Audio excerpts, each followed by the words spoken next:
Today, I have a 1993 Toyota Land Cruiser FIRETRUCK. In Japan, it's known as the Land Cruiser 70 Series Troop Carrier.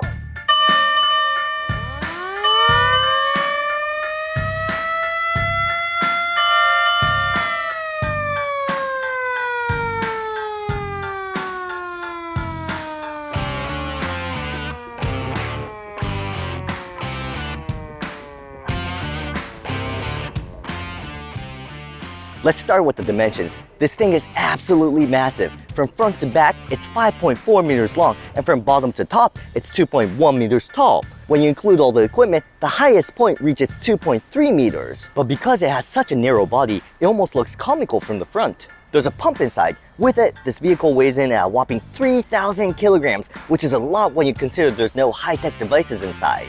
This is a Troop Carrier hardtop. Land Cruisers with this style typically had a rear gate similar to army trucks, where soldiers could get easily in and out. That doesn't apply to this fire truck, although you can fit 2 troops in the back.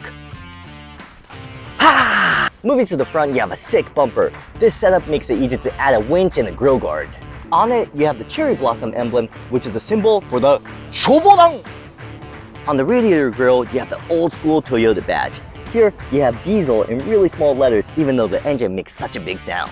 These side mirrors aren't that big, but they're fitted pretty far out into the hood and stick out quite a bit too.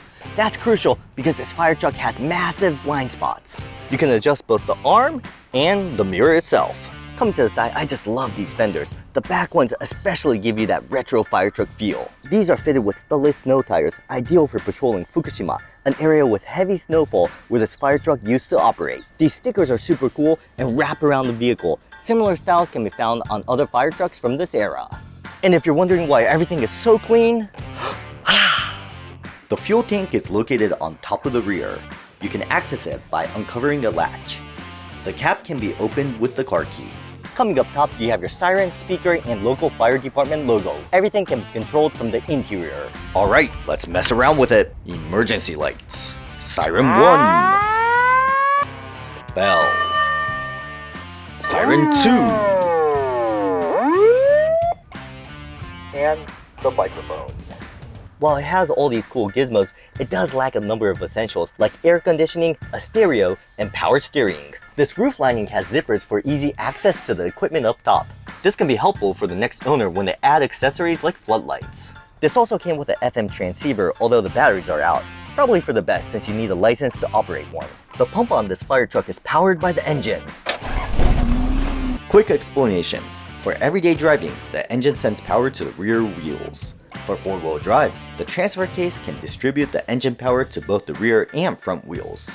But here's the difference. The transfer case can also send power to the pump instead of the wheels. To do so, you shift the transfer control lever to neutral, then turn on the center power takeoff lever, and finally shift into 4th gear. You can use other gears as well, but according to the manufacturer, 4th gear provides the ideal power output. This Land Cruiser is part-time 4-wheel drive. For everyday driving, you'll be in H2. For off-roading, H4, and for extreme terrain, L4. Getting back to it, the pump can be found underneath this second row bench seat.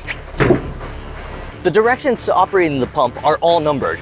First, you open the valve for the suction. Then, you can turn on the vacuum pump. Woo! This controls the throttle speed in case you want to run water higher up. And finally, you open these valves which shoot out the water. And yes, I did attempt to shoot water out of the valve, but to no avail. I suspect there is an issue with a suction valve or a hose. Let's say there's a lot of distance between the water source and the fire. No problem, because you can actually open this to relay hoses to other fire trucks. From the exterior, you can add oil and antifreeze directly to the pump. Coming to the rear, this fire truck officially seats 7. 2 in the front, 3 in the middle, and 2 in the back. You have bells up top to warn everyone of a fire. Back here, you have a tow hook to pull whatever your heart may desire. You have floodlights which are helpful in the dark. Here are some accessories that came with this fire truck. Shovel, halogen bar, hose, ladder, pike pole, fire extinguisher, flags, and this wonderful hat. Underneath the hood is Toyota's 1HZ diesel engine. It's a straight 6 with 135 horsepower and 280 Nm of torque. It's not the most powerful, but it's one of the most reliable in automotive history. The engine itself is what you will find in other Land Cruisers, but it's fitted with some extras such as an upgraded radiator and oil cooler. These help prevent the Firetruck from overheating from prolonged use when fighting fires. That's all awesome, but why would anyone want a Firetruck? Good question. Once you remove the pump, you can install a bed in its place and create the ultimate overlander. What's great is that you can remove this bench, flip it down that is. You can actually take off this back piece altogether to access the bed directly. Now, let's go for a drive.